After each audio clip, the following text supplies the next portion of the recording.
محمد وعلى آلہ واصحابہ اجمعین۔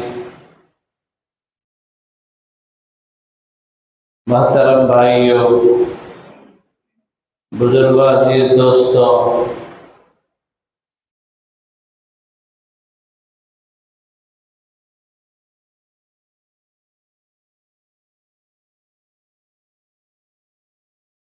بندہ جب نیک اعمال کرتا ہے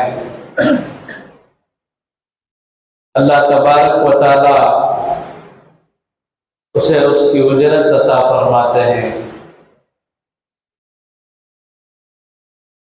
ہر عبادت پر اللہ کے یہاں سے اجر ہے۔ دنیا میں اس کے لیے بھلائی ہے، آخرت میں اس کے لیے اجر ہے، ثواب ہے۔ ماہ رمضان المبارک میں اس کے اختتام پر ایک رات ہے جس رات کو لیلۃ الجائزہ کہتے ہیں، یعنی عید کی صبح۔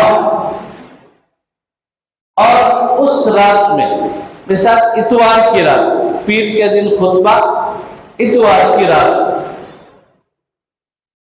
تو عید کی صبح جس دن ہونی ہے اس کی جو رات ہے اس رات کو لیلۃ الجائزہ کہتے ہیں رمضان المبارک میں۔ جائزہ کے معنی آتے ہیں انعام، اعزاز، اکرام۔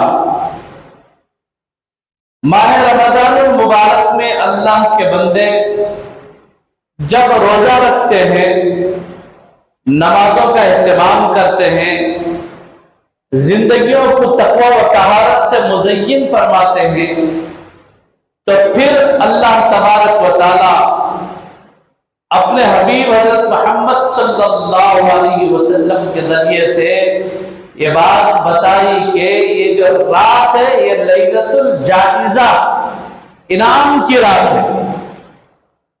اب یہ رات میں ایک معمول یہ ہے کہ ہمارے مشائخ بزرگان دین اس رات میں مساجد میں رہتے ہیں اور اللہ سے خوب دعا کرتے ہیں، تو انعام ہمارے عمل کے مطابق ہوتا ہے، یہ دوسرا اللہ کے اپنے کرم کے مطابق ہوتا ہے۔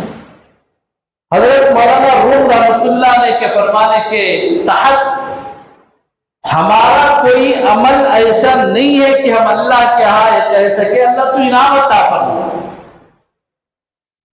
اور ایسی راتوں کے اندر اللہ کی طرف سے جو انعامات ہوتے ہیں یہ خالص اللہ کا کرم ہے، اللہ کا احسان ہے۔ تو لہذا عید کی رات میں اللہ اپنے بندوں کو ان کی اجرت عطا فرماتے ہیں، اس کی جزا عطا فرماتے ہیں۔ اس لیے اس طرح کی راتوں میں مسلسل مصلی سے اپنا تعلق جوڑے رکھیں، اللہ سے مانگو۔